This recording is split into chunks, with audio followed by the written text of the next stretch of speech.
A fun way to create unique portraits is by putting your model under running water.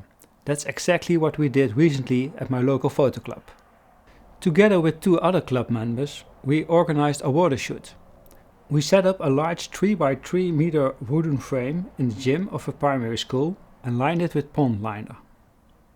We then took a plastic pipe and drilled hundreds of tiny holes in a neat row.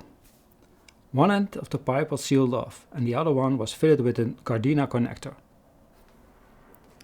Alongside this pipe we built a smaller shower setup, so we could switch between different water shapes, a broad wall of water or a more rain shower effect. My fellow organizers Rob and John made the big wooden tub. I took care of the studio setup and I arranged for the models. Basically, you need 2 flashes for this kind of photography. One main flash for your model and a second flash aimed at the water from behind. That way the water droplets really become visible. For most of the shoots we decided to use 2 flashes from behind, partly so we could play around with different colors. Of course you can also do a 1 flash setup, but then it limits you to a kind of a silhouette shoot. In our case we decided to use 2 flashes from behind, partly so we could play around with different colors. We didn't just limit ourselves to using water, we also used smoke. This can be a cool addition, especially if you're already using color gels on your flashes. Unless it's 35 degrees Celsius outside, it's no fun for a model to stand under cold water, so we just used warm water. We also used a submersible pump to drain the water from the tub and pump it right back outside. One crucial factor for great water shoots is the speed of your flashes, specifically the flash duration. You want this to be as short as possible.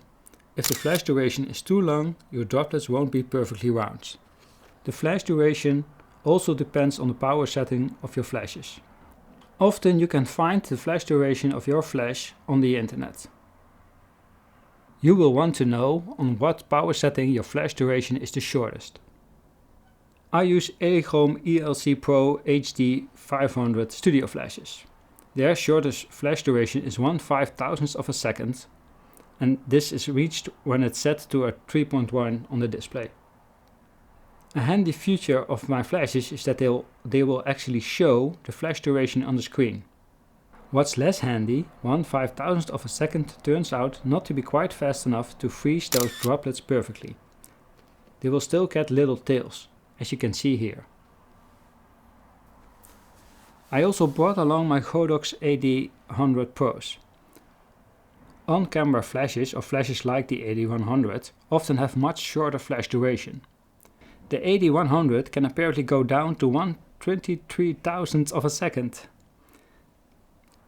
Unfortunately, I couldn't find which power setting achieves that speed.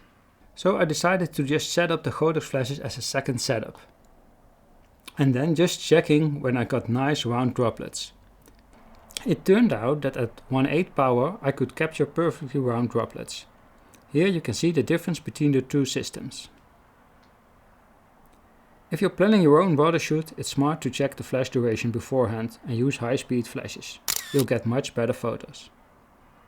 Also make sure your flashes are set to the same power. You don't want one flash firing slower than the others. Your slowest flash will determine the shape of the water droplets. It's quite a lot of work to set up a water shoot, especially if it's your first time. I hope I've given you a lot of practical tips for doing your own water shoot. It really is a lot of fun, so I hope you try it out.